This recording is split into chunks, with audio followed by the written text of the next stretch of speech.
Hello YouTube, this is our tutorials, and in today's tutorial I'll be showing you guys how to create this liquid. And yes, we're going to be working in Realflow to create this liquid, and as well as Cinema 4D to texture it and put lighting on it.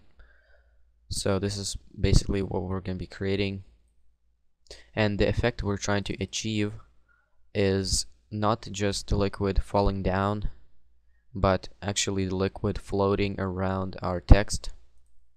So the plugins you will need for this tutorial is Realflow Cinema 4D R13 plugin, and you can download that on my website for free. Also Realflow 2012, the program, is what you're gonna need to create the liquid. So once you have that, once you have the plugin and Realflow, go into Cinema 4D or open up Cinema 4D.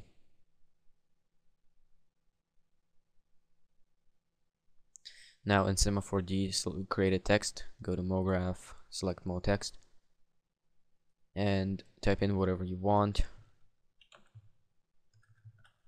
Okay, change the depth to about 50 or even 60, and then change the font to whatever you like. I'll just use Ragged just for now, just for the tutorial. Okay, now select the text in the objects menu and hit C on the keyboard, then right click on the text in the objects menu, go to select children, hit C again, and right click again, select children, and right click again and go to connect objects and delete. Okay, and now we are ready to use the plugin that will help us export this text to Realflow. So go to plugins, Realflow SD exporter, and change the file location. I'll just put it to desktop and name it whatever you want. Realflow is what I'm gonna name it for this tutorial. Okay, and hit save. And now select the start frame and the end frame to whatever you want. I'll just put the end frame to 30. Now what you want to do is you want to add the exported objects. So that means that you can select which objects from the scene you want to export into Realflow. So if you want to export every object, then click add all. Okay, and once you have these objects added, go ahead and click export. Okay, so now one other important thing to do is go to file and save as, and save the project to whatever folder you want to. So Realflow and save. Okay, so because we're going to be using this project later on, so it's important to save it. Okay, now we can go to Realflow. So open up Realflow.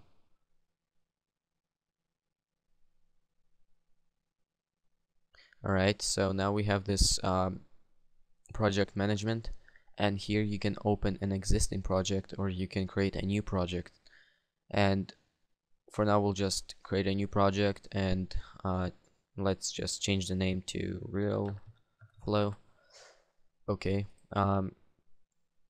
now you want to change the location where you want to save this project to whatever you like.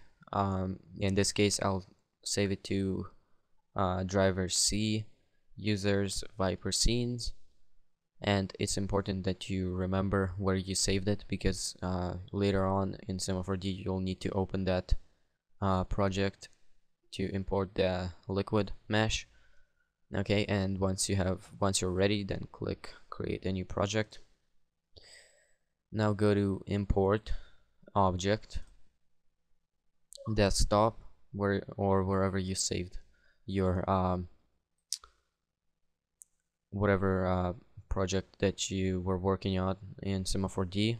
For example, that text that I saved just now. So select it and click open. And now I'm going to teach you guys how to basically move around in Realflow, because it's a little bit different than C4D. So to look around, you want to hold Alt key and click left click and drag, and to look around, like look to the sides or up or down, you want to hold the Alt key, and you want to use your scroller button on your mouse, and again drag the mouse around. Okay, so now that you're familiar with the controls, we are ready to go. Now the first thing you want to do is create a tractor. So go to your daemon menu right here, which is the red triangle. Click on it and select attractor. Okay, and with the attractor selected, hit W on the keyboard and move it to wherever you want the actual the liquid to float around, at which point, okay, so I just put it in the middle of the text. Now what you want to do is create an emitter. So right here, show particle fluid menu, click on that and select whatever shape of an emitter you want. I'll select circle, and with the emitter selected, click or hit R on the keyboard and enlarge our emitter to whatever size you like. If you make it really big, it's gonna be really laggy, so I don't suggest you making it too big. Okay, now what you want to do is hit W again to move it around, and in this case I'll just move it. Actually, I have a good idea. I'll just move it like farther away from the text so that it kind of gets sucked into the middle of the text. Yeah, I think that will be pretty cool looking, and I suggest you try that because I think that's gonna look pretty cool. Okay, so now what we want to do is we want to change some settings of the emitter so that we can create some quality liquid. So first of all, select the emitter, go to resolution and change that to 3, or actually let's go with 4. 4 is better. The higher you go, the better. Then viscosity, let's just give that a 3, and v random, change that to 0.5. okay, now you want to go to frame about 15. Go to frame 15 or wherever you want the emission to stop, whenever you want the fluid to stop being produced by the emitter. In this case, I'll just go to frame 15. Okay. Now you see the speed here.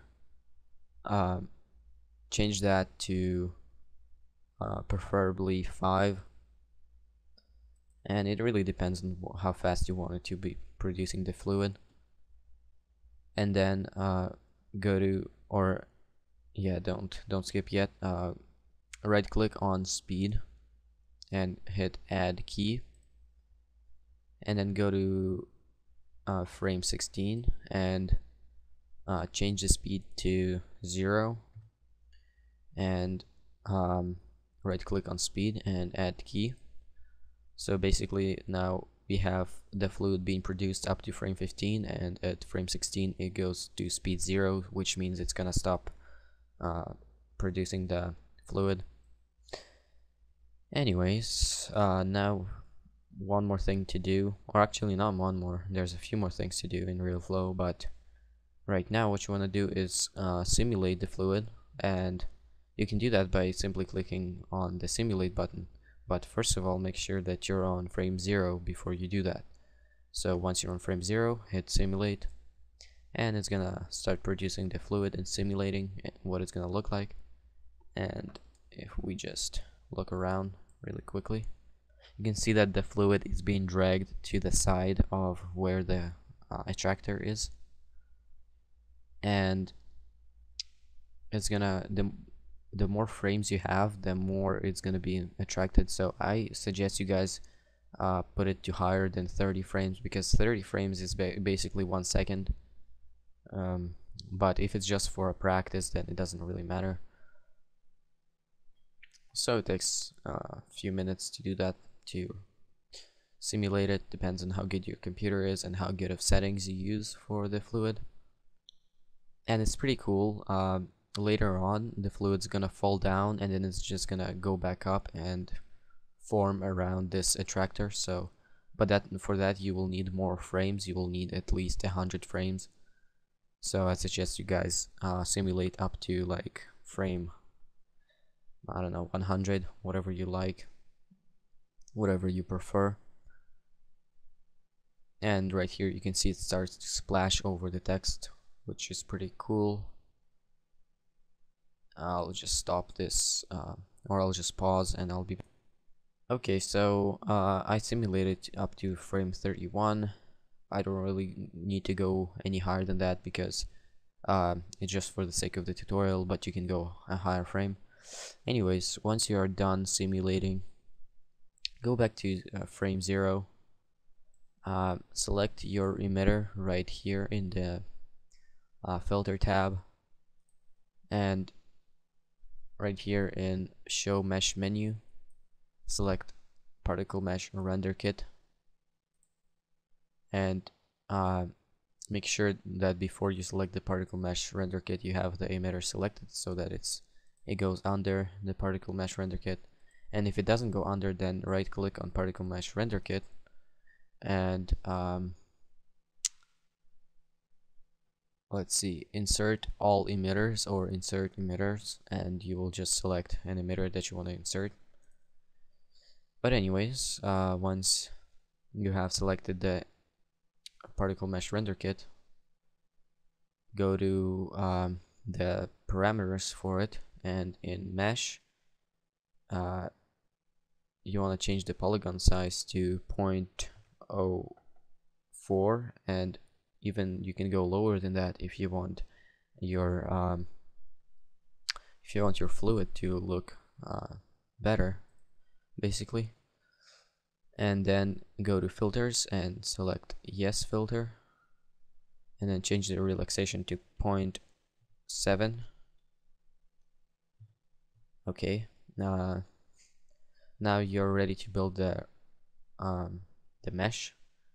So select your particle mesh render kit, and then click build meshes right here, and it's gonna start building meshes. This is gonna take quite a while, also depending on what settings you use for your meshes. And I'll just pause this quickly and I'll be back soon. Alright guys, so when your meshes are done, you can go back into C4D and open up the project that you saved.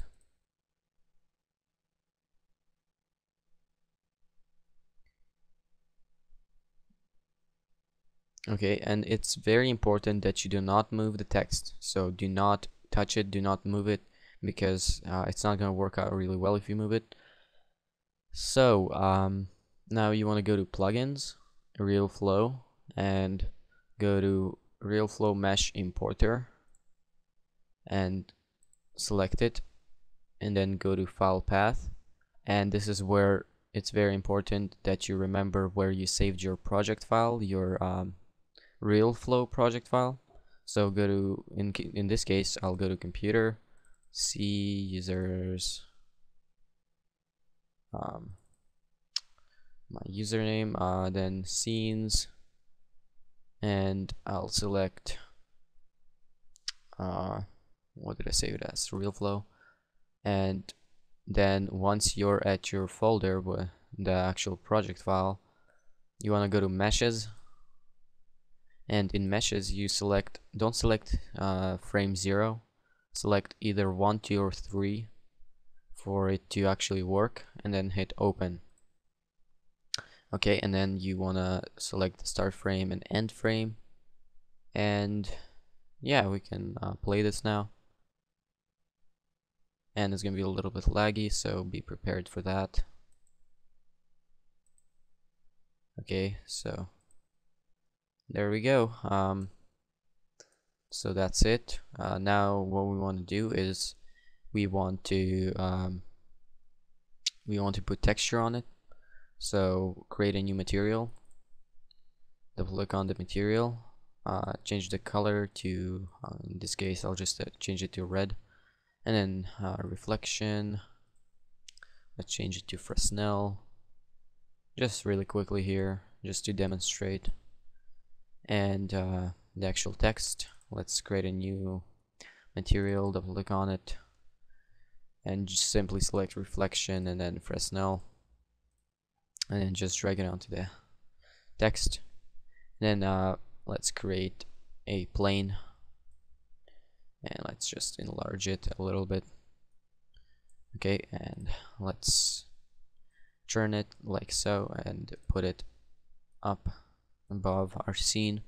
And let's create another material, and just for this one simply select luminance and go drag it onto our plane. And then in the objects menu right here, right click on the plane, go to C4D tags, go to compositing, and deselect receive shadows and deselect scene by camera. Then go to render settings right here, select effect, ambient occlusion, global illumination.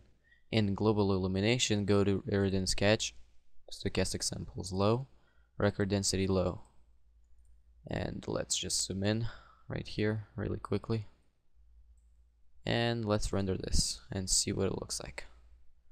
This will take a few minutes. It usually takes a long time, especially when you have reflections and just an advanced texture. So I would suggest you using the most simple texture that you can use for it to render faster. But if you have time to spare, then you can obviously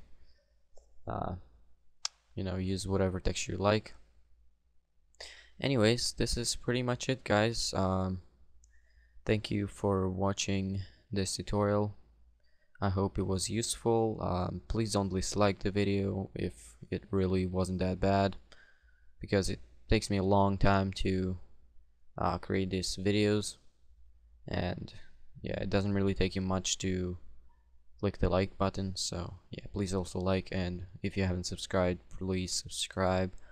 So yeah, if you need to download the plugins or Realflow 2012, you can download it on my website for free. So thank you guys for watching, and see you guys later.